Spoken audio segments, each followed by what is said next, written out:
Hello, everyone. Yes, it's me, and it is January the 2nd. Uh, One of my videos didn't upload again, so did it yesterday, from the day before yesterday. So, yesterday we had, oh, well, it also happens to be, for our family, still True God's Day, January 1st. Okay, every day is True God's Day, I believe, I feel in my heart to mind. Uh, it was for many, many years, it was January 1st, and they switched it around to some other time. And I'm like, you know what? I don't even.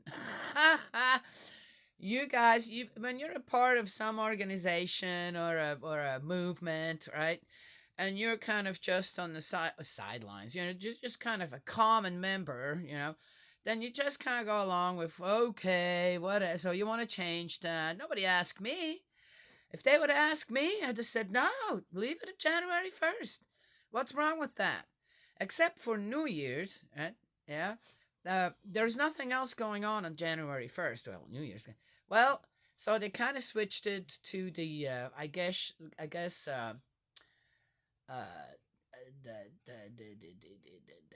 the Korean New Year's or something. Right? Well, why didn't they do that right from the beginning? I'm just asking, right? Why? Why switch it after so many years? People got used to it. Now suddenly to something else again, right? Why not leave a good thing? When if it's a good thing, leave it alone. Yes, change the stuff that needs to be changed. All right, all right. Who cares? We still remember God's Day on January 1st. And yeah, and then when February comes along or something, we'll have another God's Day. And I'm going, well, there you go. We have everyday God's Day anyway, so it doesn't really matter. Yes, but the one thing that I really truly believe that the Israelites, or the eventually the ones that were kind of ruling and were over the Israelites, the common people, the kings, the priests, the prophets, even. Uh, the one thing that they didn't do anymore, even though there was a covenant to begin with all the tribes of Israel, with our heavenly parent, they disregarded the common people when it came to ask them. Everybody should have a voice. Everyone. Yes? Even the children should have a voice. If once they're old enough to kind of comprehend, and it's amazing to me on how much children actually comprehend. Yes? Everyone should have a voice. A free voice. Not one that they're manipulated into. And yeah, so, in our movement that I'm in, I would have liked to have a say if we should switch God's Day after so many years to a new date. Yes? That's how you would be respectful to the people that support you out there, don't you think? Instead of just taking over and doing whatever. Which again, I don't have really a beef with it. I'm just saying, it would have been nice. It would have been nice. Yes? If that would have been done, if it would have been done that way.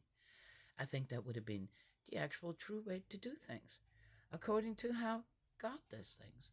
Yes? Just saying. Yes? We all still have a lot to learn and restore.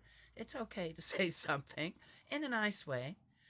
I don't have to go in and start cussing people out over stuff, like some others do, and just because we're not necessarily agreeing or whatever, right? Yes?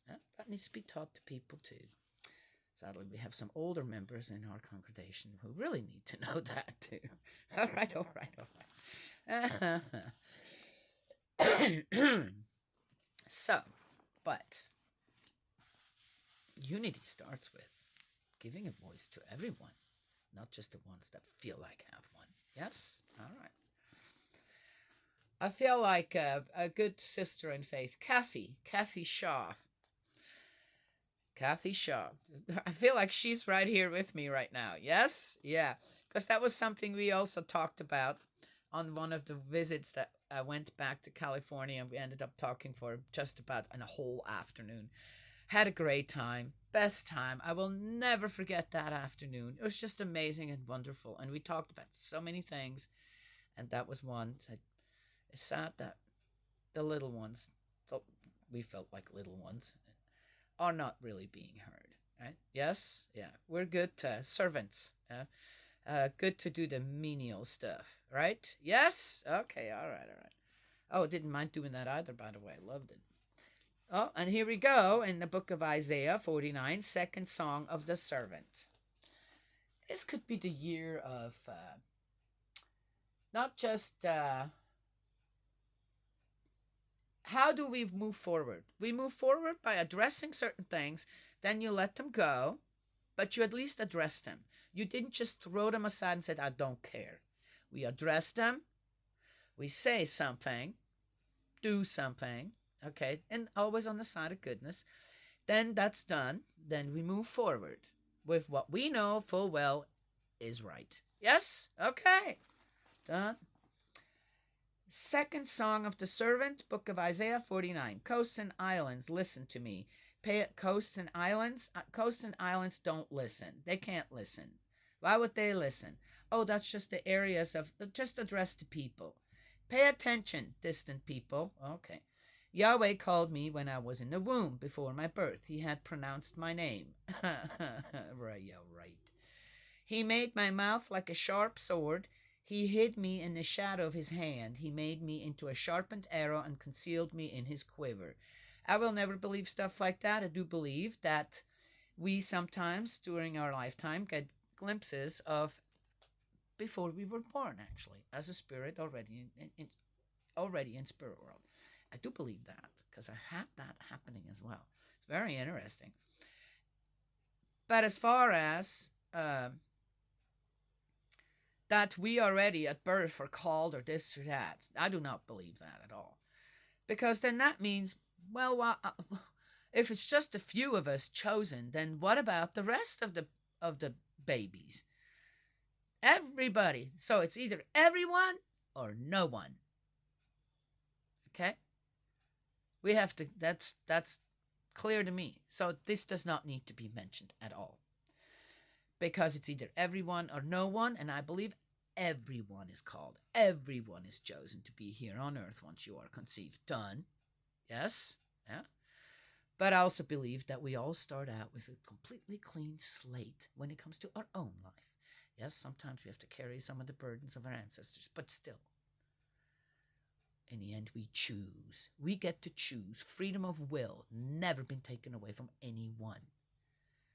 All around the world. How things end up. Again, sometimes it's in a collective, and sometimes it's not. The disunity is there. This is what the people wanted to begin with. Heavenly Parent, most likely, as when the Israelites wanted a king, says, well, it's going to turn into a mess. That's a consequence. And we have to deal, around the world, people have to deal with that. Just saying, it is as it is. But that doesn't mean we can't restore things. He said to me, Israel, you are my servant, through whom I shall manifest my glory. But I said, my toil has been futile. I have exhausted myself for nothing, to no purpose. It's interesting what I started out with and what we're reading here right now. Yes? Yeah? Don't you think? Yet all the while my cause was with Yahweh and my reward with my God. And now Yahweh has spoken, who formed me in the womb to be his servant, to bring Jacob back to him, and to reunite Israel to him. I shall be honored in Yahweh's eyes, and my God has been my strength, he said. It is not enough for you to be my servant, to restore the tribes of Jacob, and bring back the survivors of Israel.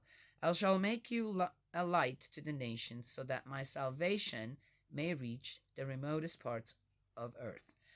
Also, the other thing here, gosh, I gotta get going. This is a long one. The other thing here as well is this is when they're coming back out of, wherever they are this time, held slaves and this and that. And so, well, what if the Israelites would have actually done things right from the beginning? Then this dude would have not been needed, right? So again, it just is as it is, but as far as, was he chosen for this? I don't believe so. Maybe. Thus says Yahweh, the Redeemer, the Holy One of Israel, to the one who is despised, detested by the nations, to the slave of despots. Kings will stand up when they see, princes will see and bow low, because of Yahweh who is faithful, the Holy One of Israel who has chosen you. And it is always the higher ups then who are bowing this not as if we care. Okay. They cared. I don't know. What's it again? We're the common people in all this. The joyful homecoming. Thus says Yahweh, at the time of my favor I have answered you. On the day of salvation I have helped you. I have formed you and have appointed you to be the covenant for a people. So here again, God is viewing for the favor of the people because He helped them all. You know what? God's not like. Ugh. Who is preparing for what? Another kingship here somewhere where you manipulate and people and yeah, okay. But let's just read it. Wow, I'm already on the go. I thought this was going to be like the year where I'm going to be peaceful when it comes to all this and just go with the good. I can't do it. I just can't. I can't. It needs to be said. Then we move forward with our faith. Yes, yes. I'm doing this for the reputation of God and the restoration of true Father as well. That's what I'm doing this for. I'm not going to go with the nonsense. We've done this for too long. To restore the land, to return ravaged properties, to say to prisoners, come out. To those who are in darkness, show yourselves. Prisoners are not slaves. I mean, prisoners, as we understand, maybe they understood that different there, but prisoners are people who have committed crimes.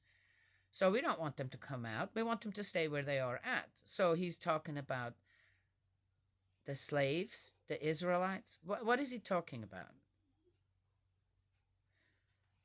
Along the roadway they will graze, and like what, cattle? And any bare height will be their pasture. I do not. This is so weird again. They will never hunger or thirst. Scorching wind and sun will never plague them. For he who pities them will lead them, will guide them to springs of water. I shall turn all my mountains into a road, and my highways will be raised aloft. Look, here they come from far away. Look, these from the north and the west, those from the land of Sinim. You know what that sounds like to me? Manipulating the people to leave, maybe again, a good thing or a better a thing where they're not all that unhappy with. But you got to almost tease them out of, right? Where were they in Babylon? And say, look, we're free now. We're going to be able to leave. Let's go. Well, we don't want to leave. We're fine here. As they were in Egypt as well, it seems like. Okay, I'm just saying. How were the people complaining after they left there? And here it sounds like they had to be coaxed into leaving. Again, that's what this sounds like to me. Yeah. Shout for joy, you heavens, earth exult, mountains break into joyful cries, for Yahweh has consoled his people, is taking pity on his afflicted ones. Zion was saying, Yahweh has abandoned me, the Lord has forgotten me. Can a woman forget her baby at the breast? We already read this too somewhere. Feel no pity for the child she has borne. Even if these were to forget, I shall not forget you. Look, I have engraved you on the palms of my hands. Your ramparts are ever before me. Your rebuilders are hurrying. Your destroyers and despoilers will soon go away. Also, in the way that God is represented here or presented here as a parent, to me, is sad. Very sad. I don't know if you guys are getting this. It's very sad. It's God forsakes his people. Then he goes, oh, now we're good again. Come on. Then he forsakes them again. Oh, now we're good again. Come on. Huh? And people want to believe that's how our heavenly parent works? That's what I hear out of this. That's it. There seems to be a lot of manipulation going on here for one reason or another. Yes? Maybe they're just stories. Who knows? Huh? Pulling God into, if they're just stories, if it's part of history, fine, but why pull God into all this? Raise your eyes and look around you. All are assembling, coming to you. By my life, declares Yahweh, you will put them all on like jewels, like a bride. You will fasten them on. For your desolate places and your ruins and your devastated country from now on will be too cramped for your inhabitants, and your devourers will be far away. Once more they will say in your hearing, the children of whom you were bereft, the place is too cramped for me. Make room for me to live. Then you will think of yourself, who has borne me these. I was bereft and barren, exiled, turned out of my home. Who has reared these? I was left all alone, so where have these come from? Thus says Lord Yahweh, look, I am beckoning to the nations and hoisting a signal to the people. They will bring your sons in their arms, and your daughters will be carried on their shoulders. Kings will be your foster fathers. Ha, ha, told you.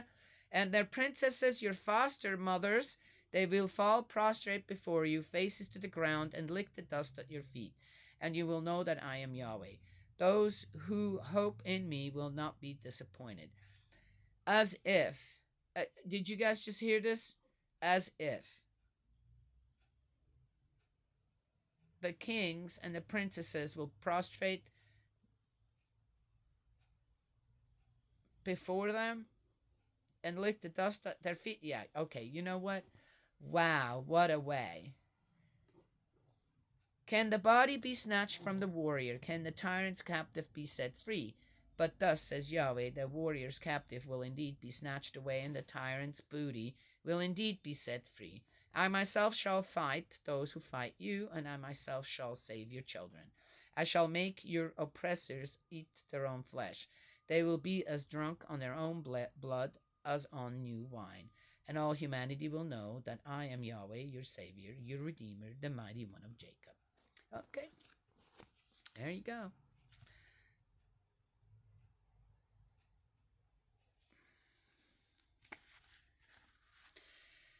It's as if again there's a lot of seems to be a lot of one person had something in mind, and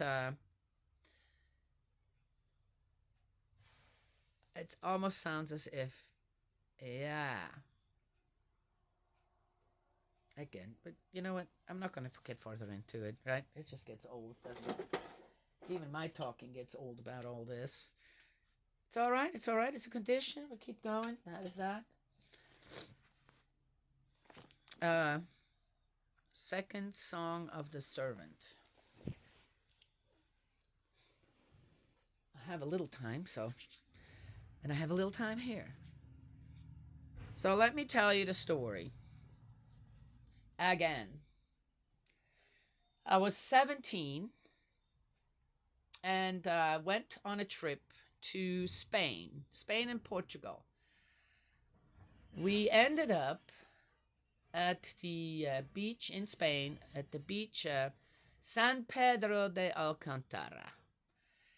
And it was a great beach there where you didn't pay, you just went. At that time, you could still do that. That's a long, long time ago. Yes. 45,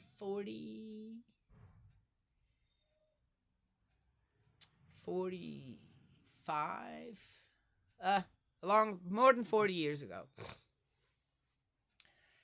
And you could just go there and pitch your tent, which we went with a friend. And we traveled on train. Yes, no, we didn't drive or anything. Neither of us had a car or a license for that matter. So we went with the train and loved traveling with train. It's a great train system in Europe. And ended up at that beach. Before we got there, I don't know if it was... I'm not sure how we met this family, this couple. There was a German couple there, quite a bit older than us, but they had two children. They had two children, so they looked old to us. And then we went down to the beach. We may have asked them for directions. They told us where they lived. Says, oh, we live right there in case, you know. We went down there, and there was another group of people, and they had come from Germany with a tractor. It was a small tractor and a gypsy wagon. They were not gypsies, but they came that way. How did they? Oh, well, in Europe you can do that. The distances are not that far apart, Okay, it's like here in the States with the states, and even the states here are way farther apart than most countries in Europe from each other. We ended up meeting with them and had a nice time. Ended up in there were they had a most of them were our age, but they had a guy with them was a little older, like in his later 20s or something. And we ended up talking about all kinds of things. And the guy suddenly started up with the universe, how we are all part of the universe, and that we were all God, kind of thing. Okay, well, we're all created in the image of God, right? But at that time, that sounded completely different to me. Uh, like that there wasn't God. God didn't exist. So that's the short story of all that. But we sat there for probably a couple hours, if not more, listening to this guy, and it sounded all good to me. It sounded good. I tell you why it sounded good, because I was so disappointed in the people in a lot of people that at that time they were Catholics. I grew up Catholic. I was disappointed in the Catholics. Oh, not because they were Catholics and going to, but they went to church. They heard God's word from the Bible. They were all about certain rules that you didn't break. For example, getting divorced at that time was still considered not an appropriate thing to do, being a Catholic. There were other things. They were very much do as I say, not as I do. They talked the talk, but they didn't walk the walk. That's what I saw as a child growing up. Oh, not with my mom, for example, but with a lot of people just otherwise around me. And I was very disappointed as someone who stood up for justice when necessary, when I would see it, that it was needed, this and that. Very much didn't want anything to do with people that I felt that you can't teach me anymore. That what are you doing? How am I going to learn anything else from you with the disrespect now that I've got for you? Anyway, and so excuse me, and so on and so on. So I was very enthralled with this guy. First of all, I didn't know, and with what he had to say, which did not include God or Jesus or any of that jazz. And I was very distraught and confused when I left that wagon, went to the tent, and I cried. I cried and I said, well, all I can say, Father, is that I need a sign. I need a sign. I am disturbed and confused over what I just heard.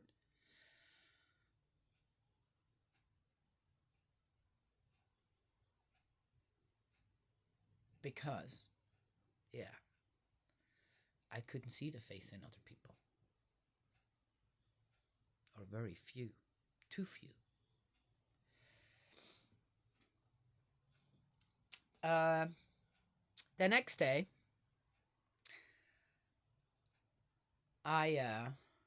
we were invited to go take a shower with some Spaniards. They were Spaniards, and I said, yeah, come on, take a shower. And we went on a bus, all of us.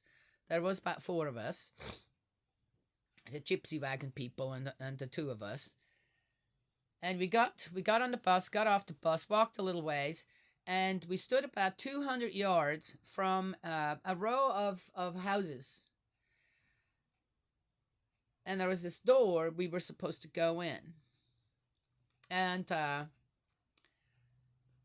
I couldn't move. About 200 yards from the door, I could not move. Could not move. I stood there, and I looked at my friend. I said, I can't move any further. I don't think I need to go there.